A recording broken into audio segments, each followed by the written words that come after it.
Hello students, this is Sachikant sir welcoming you again to the online classes. Today we are going to see the subject accounts, unit number 7. The name of chapter is dissolution of partnership. ठीक है, इस chapter के already हम दो lecture finish कर चुके हैं, जिसमें हमने देखा what is dissolution of partnership, what is dissolution of partnership firm, ठीक है, normal procedure of dissolution and dissolution by court. आज हम देखने वाले हैं सम प्रोसेस, ठीक है, कि डिसोल्यूशन के टाइम पे कुछ चीज़ों का किस तरह से निकाल किया जाता है, मतलब कैसे अकाउंट्स जो है वो क्लोज किए जाते हैं. For the 12th standard English medium this is lecture number 37.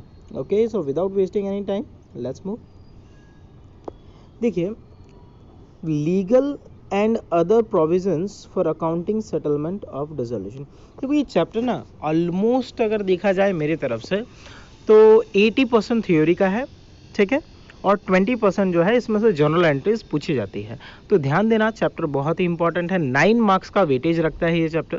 तो ऐसा मत समझना थियरी है हम बाद में कर लेंगे. अगर समझा हुआ होगा, ठीक है, अगर समझ करके लर्न किया होगा तो ये हमेशा के लिए याद रह जाएगा. सो देखिए, for the loss of firm, कि अगर फर्म को लॉस हुआ है उस टाइम पे लीगल प्रोविज़न कैसे किए जाते हैं, कि लॉस को कैसे मीट किया जाता है. तो सबसे पहला जो मेन पॉइंट है वो ये है कि अगर फर्म में लॉस हुआ है तो लॉस को प्रॉफिट के सामने रिटर्न ऑफ किया जाता है. मतलब कि अभी तक जितना प्रॉफिट हमने, जो रिजर्व्स है या पीएनएल अकाउंट है या फिर ऐसे कोई अलग से रिजर्व हमने क्रिएट करके रखे हैं, तो सबसे पहले लॉस जो है वो उन अक्यूमुलेटेड प्रॉफिट के सामने रिटर्न ऑफ किया जाता है. अगर हमारा वो रिजर्व या profit and loss account sufficient नहीं है तो फिर पार्टनर के कैपिटल अकाउंट में से रिटर्न ऑफ किया जाता है. मतलब पार्टनर के कैपिटल को ले लिया जाता है. अगर कैपिटल भी सफिशिएंट नहीं है तो फिर वो जितना भी लॉस है वो पार्टनर्स अपने प्रॉफिट शेयरिंग रेशियो में घर से पैसा लेकर के आते हैं. क्लियर है इतना? तो देख लीजिए क्या कहना चाहता है. First of all, it is to be written off from the profit of firm. If profit is not sufficient, then written off from the capital of partners. If capital is not sufficient, then all partner would distribute this loss in their profit loss sharing ratio and pay from their personal asset as per need. तो मेरे ख्याल से आपको समझ में आ गया होगा. अगर मैं इसकी स्क्रीन ऑफ करता हूँ तो क्या आप ये 3 पॉइंट याद रख सकते हो? तो देखिए, ये 3 पॉइंट में क्या था. पॉइंट नंबर 1 है, क्या है point number 1?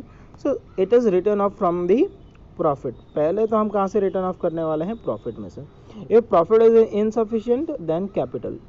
Okay, if capital is insufficient then personal asset, है ना, पर्सनल असेट बेचे जाएंगे, लेकिन कौन से प्रोपोर्शन में? ठीक है, उनके P&L प्रपोर्शन में. Is that clear? So this is the 3 points.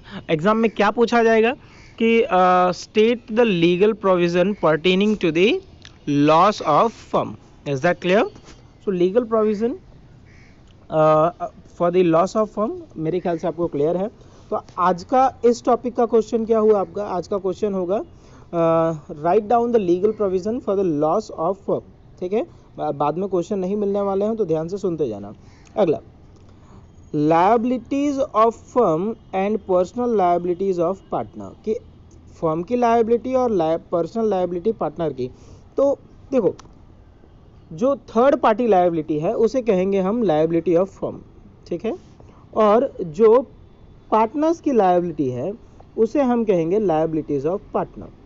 तो पहले कौन सा पे किया जाएगा? तो पहले ना ये वाला पैसा पे किया जाएगा, पार्टनर को बाद में दिया जाता है.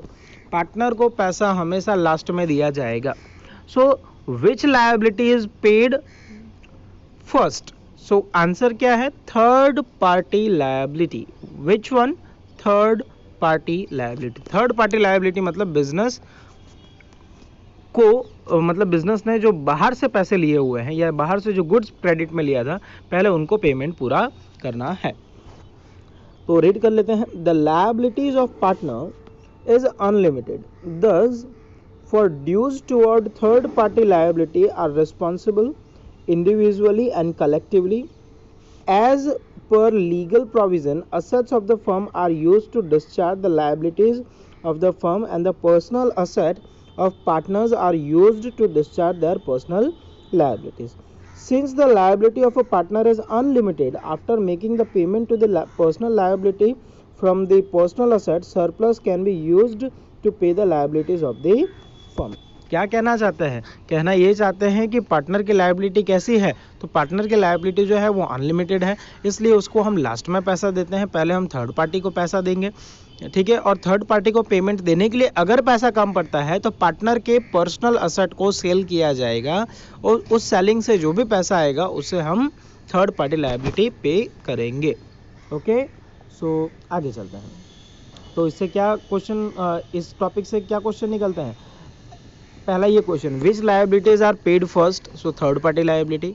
How is the liability of a partner, तो answer is unlimited.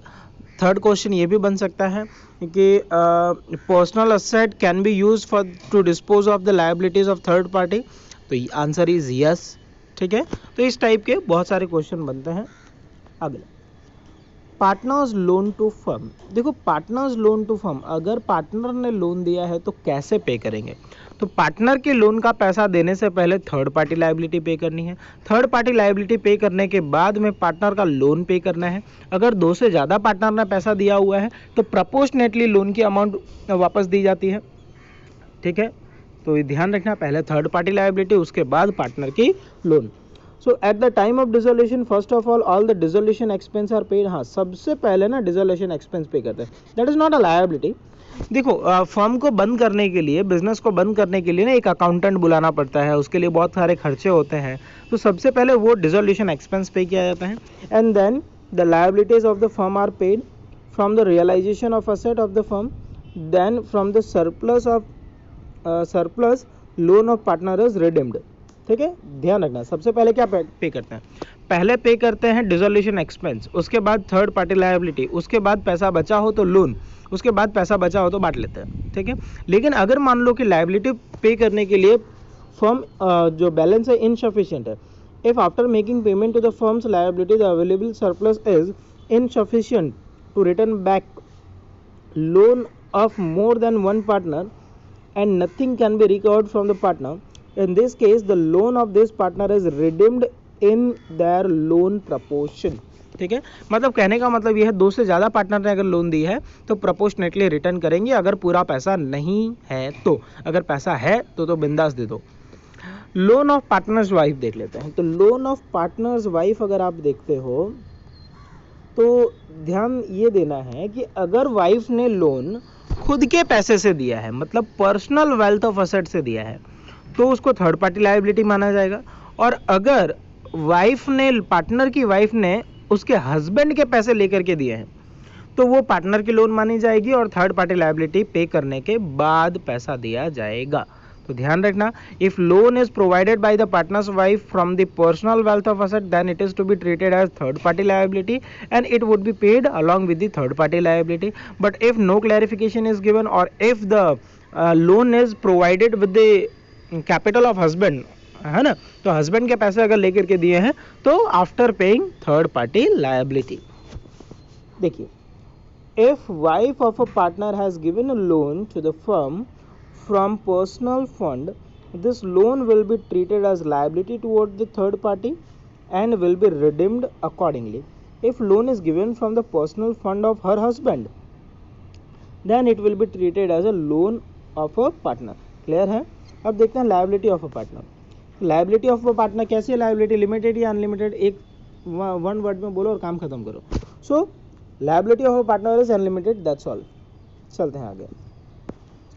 Now dissolution of assets and realization of, देखो मोस्ट IMP मेरे तरफ से रख लो ये, ठीक है, कि इसको क्या कहेंगे, ये 5 पॉइंट है ना, इसे कहेंगे नॉर्मल प्रोसीजर ऑफ डिसोल्यूशन। क्या?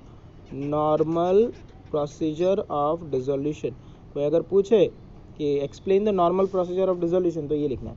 देखो बहुत सिंपल है, अभी तक हमने 5-6 बार डिस्कस कर लिया, वापस से देखते हैं क्या है।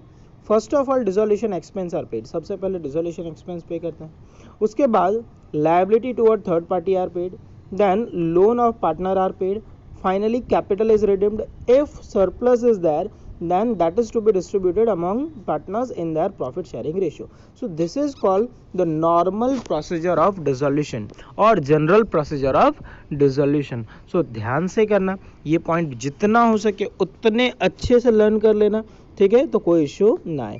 तो आज के लिए इस लेक्चर में इतना ही. ये जनरल प्रोसीजर ये सेम ही है, ठीक है, इसको वापस से रटने की ज़रूरत नहीं है. तो होपफुली आपको समझ में आ गया होगा कि आज क्या करना है. सारे क्वेश्चन जो मतलब आज मैंने चलाए हैं, क्वेश्चन अपने मन से फॉर्म करो और उसके आंसर्स लिखने हैं. सो आज के लिए इतना ही. Thank you student, bye bye for now, stay home and stay safe.